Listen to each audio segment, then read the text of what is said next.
पर बहुत सारे इस बार पर्यटक रुके हुए थे सब। पहलगांव से थोड़ी दूरी पर है, पहलगांव से ये आपका बैसरैन घाटी, ये बहुत ही प्रसिद्ध है। लेकिन इसी पे कुछ आतंकवादी आए और उनको मार दिए सब, और इतने निर्मम तरीके से हत्या किए सब इन आतंकवादियों ने। पाकिस्तान के जन्माए इन आतंकवादियों ने भारत पर हमला किया, क्योंकि इनके बाप की औकात नहीं है कि भारतीय सेना के पास आके लड़ सके। तुम्हारे अब्बा जो थे ना, 93,000 फौज हारे थे, साले तुम्हारे बाप भी उसमें शामिल होंगे। 1971 पूछना अपने बाप से जाके। यहाँ पे इन लोगों ने निहत्ते लोगों पे मारा। ये दिखाता है कि कितने कायर पैदा होते हैं सब। हमारे यहाँ तो कहा जाता है माँ का दूध पियो तो सामने से आके लड़ो। तुम्हारे ही कहते हैं यहाँ पे एक निहत्ता, कोई किसी की शादी हुई है, कुछ दिन पहले हुई है, वहां पर जाके मार दिया। एक जिम्मेदारी लिया इधर रेसिस्टेंस फ्रंट। बताइए इनके बच्चे का क्या गुनाह था? बताइए इनका बच्चा अच्छा मार्क्स लाया तो घूमने के लिए यहाँ आ गए। किसी की शादी एक हफ्ते हुई है, किसी के हस्बैंड को मार दिया गया, वो कह रही है कि मेरे हमको भी मार दो यहाँ, लेकिन कह रहे नहीं तुम अपनी सरकार को जाके बताओगे। अरे सरकार को तो पता चल गया है,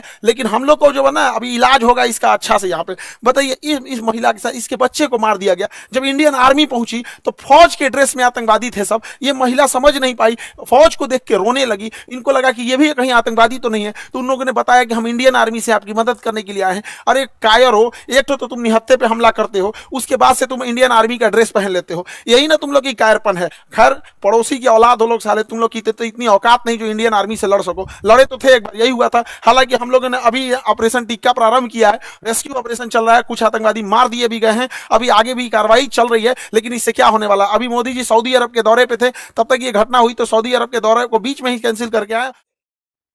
जब भी ऐसा हो तो पहले सोच के देखिए कि कौन है जिसने ये किया होगा।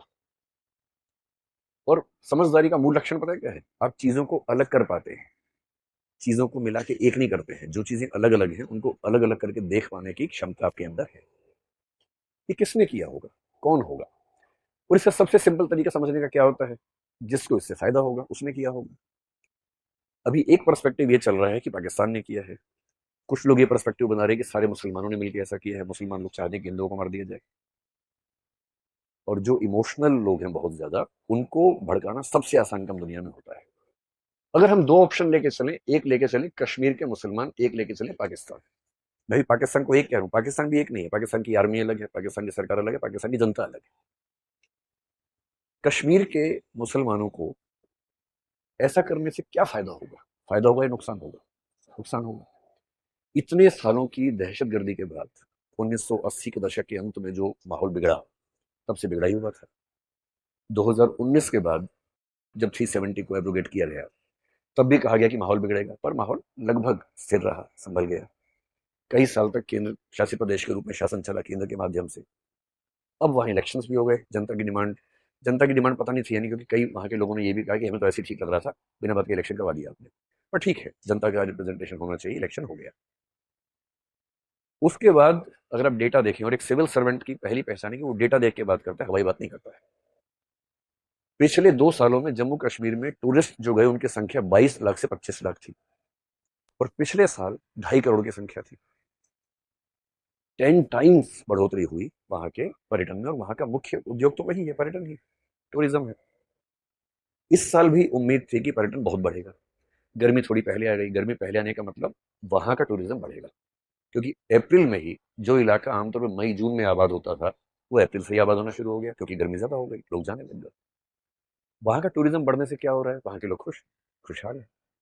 और ये इमोशनल होकर ये कहना कि हमारी जमीन है, भारत छोड़ दो, भारत वाले चले जाओ, वो 2 दिन की बात अलग है। पर जिस देश से आपको रोज रोजी रोटी मिल रही हो, आप चाहेंगे कि उस देश के साथ आपका संबंध अच्छा रहे। कोई भी चाहेगा। पेट भरा रहेगा तो आप सब बातें कर सकते हैं, पेट ही खाली होगा तो क्या बात करेंगे? और ऐसी रिपोर्ट्स में 3-4 दिन से पढ़ रहा हूँ कि जो बेरोजगार युवक वहां पर पाकिस्तान के आतंकवादियों को बॉर्डर क्रॉस करवा के कश्मीर के अंदर लेके आते थे, उनमें से एक भी उपलब्ध नहीं है, क्योंकि उन सबको रोजगार मिल गया है। उनको उस काम के लिए मिलता था 5,000 रुपए, आजकल वो हर महीने 40-50 हजार रुपए कमा रहे हैं, केवल टूरिज्म की वजह से।